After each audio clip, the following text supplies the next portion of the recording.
रहे हैं युवा star Akhilesh Lal Yadav. Nalanda recording studio Bihar Sharif. पहले तू हमरा के देहानी छौड़ी भेनी अब का ठोर गे। पहले तू हमरा त देहानी छौड़ी भेनी अब का ठोर गे। कवन गलतिया कलियो गे छौड़ी हे गे कवन गलतिया कलियो गे छौड़ी हमरा दिलही छोड़ गे। हे गे कवन गलतिया कलियो गे छौड़ी हमरा दिलही छोड़ गे। हमरा दिलही छोड़ गे।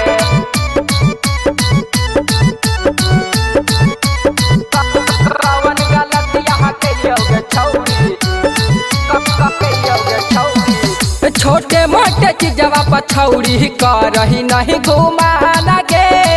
दोसर के दे रहला बहनैल कुना भगवान गे। हे गे छोटे मोटे चीजवा पर छौड़ी करही नहीं घुमाना गे।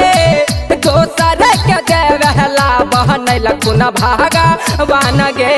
सोचल सारा सपनवा गे छौड़ी देनी हमर तोड़ गे।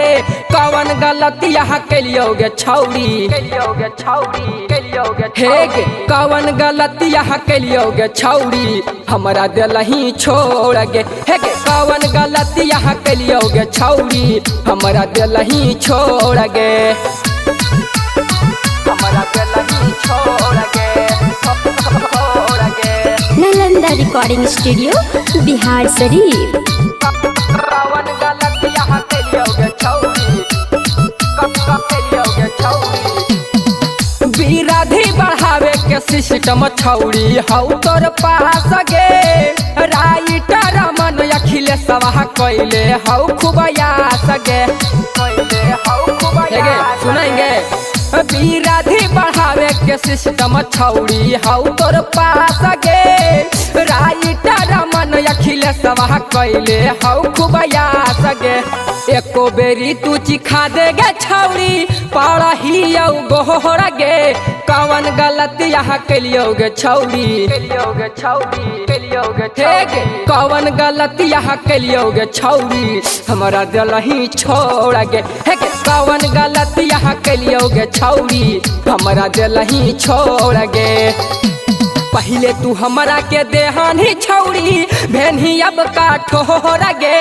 पहले तू हमरा त देहानी छौड़ी भेनी अब का ठोर गे। कवन गलतिया कलियो गे छौड़ी हे गे कवन गलतिया कलियो गे छौड़ी हमरा दिलही छोड़ गे। हे गे कवन गलतिया कलियो गे छौड़ी हमरा दिलही छोड़ गे।